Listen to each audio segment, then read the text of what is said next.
Hey folks, Coach Matteo here from MarraStrength.com. Welcome back to the Losing 50 Pounds series. In this video, step number 4, we are going to give you a strategy that can help you make these large fat loss goals like 50 pounds or more attainable and help make it a lot smoother along the way and help you prevent weight regain as well. So now that you have followed along from the previous video, in step 3, you did a fat loss diet. You lost something like 5 to 10% of your body weight by doing that fat loss diet. 8 to 12 weeks, you've lost this weight, but maybe you're starting to feel a little bit hungrier.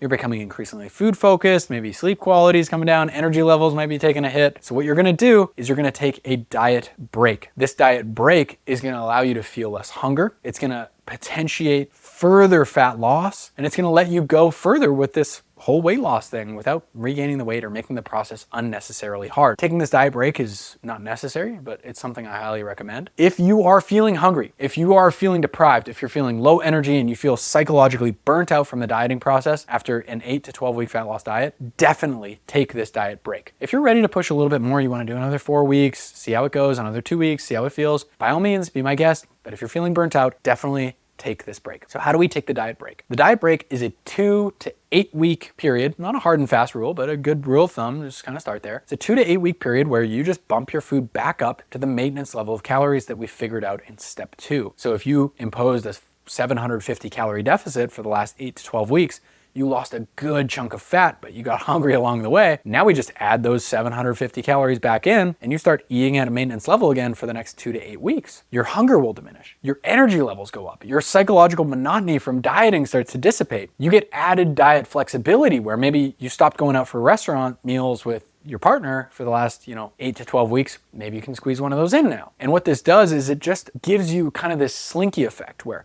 you push really hard on the fat loss diet, but now we've got the tail end of that slinky that's just dragging because you've got a lot of fatigue, debt really to pay back. And by eating at a maintenance level, yeah, maybe we don't push any further on the front end of that fat loss slinky and lose any more weight, but we allow the back end to catch up, which gives us more wiggle room to lose more weight over the next coming weeks. So here are 3 tips to have a successful fat loss diet break. Firstly, you may notice a small increase, 2 to 3% bump in your actual scale weight. You're not doing anything wrong. This is not fat gain. This comes from a few things. If you eat more carbohydrates because you've increased your total food intake and some of that comes from carbs, well, guess what?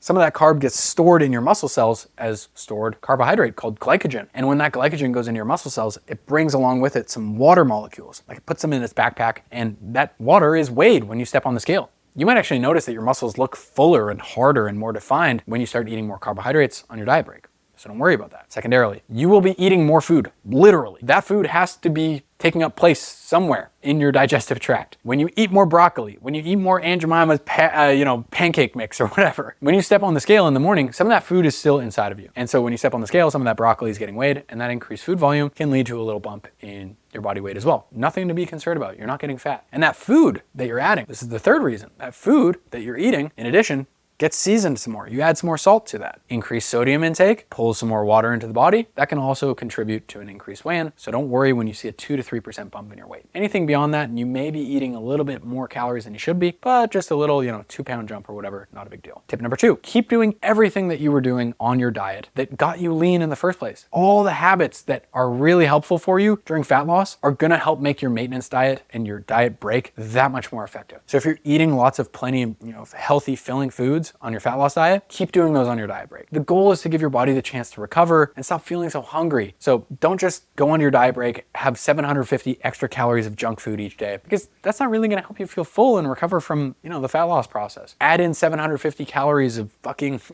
broccoli and potatoes and fish and oatmeal and all those things that really do help you feel satisfied. And then when you get back to the dieting process, the fat loss diet, you're gonna be like, oh my God, I don't even remember what it feels like to be hungry. I'm ready to get back to this fat loss thing, kind of like itching to get back to it. That's the place you wanna be, and that's how you know your diet break was successful. Thirdly, and lastly and importantly, you can use a diet break decision tree to help you understand whether or not you're ready to get back to the fat loss diet process. It's like a 16-point decision tree or some nerdy shit that I put together. This is on MarraStrength.com. You can download it for free. Just go through and you follow along. It'll ask you if you're ready to diet for fat loss again, if you've been dieting, and it'll help you make a decision on whether or not you need the diet break. And yeah, it is a little bit too much to cover in this video. So free tool there on MarraStrength.com. marrastrength.com on the blog. Go check that one out if you need help deciding whether or not you need the diet break. Because ultimately, it's elective, but I highly recommend it. And most guys don't take it, and most guys end up crashing and burning. In the next video, we're gonna talk about what you should do if you have a bigger fat loss goal that's bigger than something like 5 to 10% of your current body weight. How should we break that up? How should we do that after the diet break? Thank you so much for watching this. Again, my name is Matteo. I'm here for marrastrength.com. And as always, I will see you in the next one, step number 5.